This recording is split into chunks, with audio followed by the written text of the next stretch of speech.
اعوذ باللہ من الشیطان الرجیم بسم اللہ الرحمن الرحیم۔ درس نظامی ہیلپ ڈیسک میں خوش آمدید۔ تراکیب نحویہ ایک دلچسپ عنوان ہے، دلچسپ ہی نہیں فائدہ مند اور انتہائی ضروری ہے، اور یہ رٹے وٹے سے نہیں آتا، پریکٹس کرنی پڑتی ہے، اس کے لیے مشق چاہیے ہوتی ہے، یہ جو دماغ ہے اس کا استعمال ضروری ہوتا ہے، کرنا چاہیے۔ ایک ترکیب ہمیں حکم دیا گیا ہے کہ اس کو ہم حل کریں۔ یہ ترکیب دو طرح سے حل ہوگی، درمیان میں کیا کیا نکات آئیں گے آئیے دیکھتے ہیں۔ ترکیب سٹارٹ کرتے ہیں۔ لام حرف جار، المرأة مجرور، الاعتکاف مصدر، فی حرف جار، مسجد مضاف، بیت مضاف، ہا مضاف الیہ۔ مضاف اپنے مضاف الیہ سے مل کر مرکب اضافی، مرکب اضافی ہو کر اس کے پیچھے مضاف ہے تو یہ مضاف الیہ، مضاف اپنے مضاف الیہ سے مل کر پھر مرکب اضافی، یہ مرکب اضافی ہو کر اس جار کا مجرور۔ اب یہ جار مجرور، یہ مصدر اور یہ جار مجرور، ہمارے پاس تین اسٹیپس میں جملہ کلوز ہو گیا ہے، ایک، دو اور تین۔ اب کیا کریں؟ ہمیں جملے کے لیے دو چاہیے ہوتے ہیں۔ میرا خیال ہے آپ سادے لفظوں میں یہ سمجھ ہی گئے ہوں گے کہ اس نے بننا جملہ اسمیہ ہے، اسم پلس جار مجرور کا فارمولا لگے گا، تو ایک جار مجرور ہمارا ایسا ہے جس کو ہمیں کہیں سمیٹنا ہے۔ کہاں سمٹے گا، کیسے سمٹے گا، آئیے دیکھنے کی کوشش کرتے ہیں۔ یہ مصدر ہے، مصدر میں ہوا اس کا فاعل کر دیں اور یہ جار مجرور اس کا ظرف لفظ کر دیں۔ مصدر اپنے فاعل اور ظرف لفظ سے مل کر شبہ جملہ اسمیہ ہو کر اس کو بنا دیں مبتدا، مبتدا مؤخر، ٹھیک ہے۔ اچھا، یہ جو جار مجرور ہے اسے ظرف مستقر کریں، اس کے پیچھے نکال لیں ثابتن، ثابتن اس میں فاعل، ہوا اس کا فاعل اور ظرف مستقر ملا کر یہ شبہ جملہ اسمیہ، شبہ جملہ اسمیہ ہو کر یہ خبر مقدر، مبتدا اور خبر مل کر جملہ اسمیہ خبریہ۔ ٹھیک ہو گئی یہ بات؟ ہاں، اب کسی کے ذہن میں یہ بات نہ آئے کہ ہم نے اس کو ظرف لفظ بنا دیا ہے تو اس کو بھی اسی کا ظرف لفظ بنا دیتے۔ میرے بچے یہ یاد رکھنا چاہیے، ہمیں دو چیزیں چاہیے ہوتی ہیں۔ اگر ہم اس کو اسی کے متعلق کر دیتے، اس کو بھی اس کے متعلق کر دیتے، تو سب سمٹ سمٹا کے ایک چیز ہو جاتا، پھر دوسری چیز ہمیں اور تلاش کرنی پڑتی، تو یہ ایک خام خواہ کی نئی مصیبت ہوتی، نیا تکلف ہوتا۔ اسی لیے دو چیزیں چاہیے، ایک مبتدا اور ایک خبر۔ اس کو مبتدا بنا دیا اور اس کو ہم نے خبر بنا لیا، یہ جملہ اسمیہ ہو گیا۔ ترجمہ کیا ہوگا؟ ترجمہ پہلے مبتدا کا ترجمہ پھر خبر کا ترجمہ۔ عربی میں اگر ترکیب الٹی ہو، یعنی پہلے خبر ہو پھر مبتدا ہو، تو اس میں حصر کا معنی پیدا کر دیتے ہیں، تاکیدی معنی پیدا کر دیتے ہیں، یہ حصر کے لیے آتا ہے۔ ہی کا لفظ لگا دیں، صرف کا لفظ لگا لیں تو یہ مقدم مؤخر ہونے کا جو فائدہ ہوتا ہے وہ حاصل ہو جاتا ہے۔ ترجمہ کر کے دیکھتے ہیں۔ اپنے گھر کی مسجد میں اعتکاف، یہ اس کا ترجمہ ہے۔ اپنے گھر کی مسجد میں اعتکاف، یہ مبتدا کا ترجمہ ہے۔ اپنے گھر کی مسجد میں اعتکاف عورت ہی کے لیے ہے۔ ہی اس لیے لگایا کہ خبر پہلے آ گئی۔ اپنے گھر کی مسجد میں اعتکاف عورت ہی کے لیے ہے، یعنی عورت ہی اپنے گھر میں اعتکاف کر سکتی ہے، مرد نہیں کر سکتا۔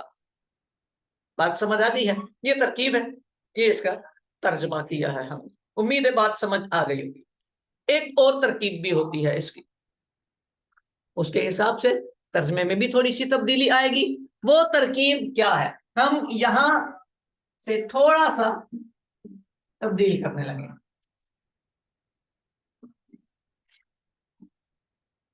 یہاں پر اب کیا کریں گے ہم یہ کریں گے کہ اعتکاف کو ذوالحال بنا دیں، اور یہ جو شبہ جملہ اسمیہ ہے اس کو آپ ثابتاً کریں اور اس کو حال بنا دیں۔ یہ حال اور ذوالحال ملا کر یہ مبتدا مقدم،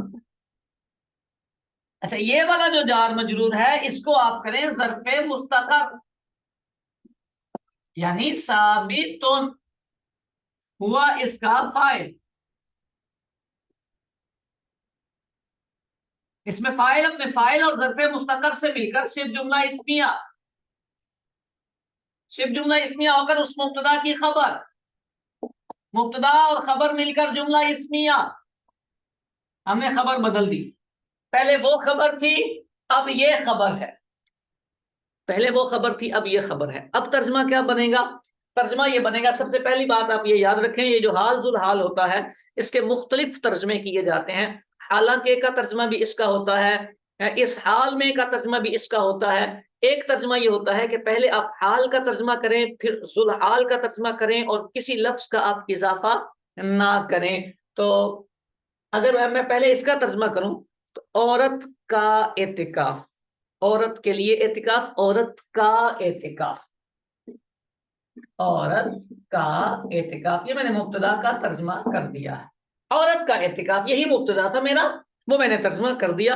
عورت کا اعتکاف اس کے گھر کی مسجد میں ہے، اس کے گھر کی مسجد میں ہوتا ہے۔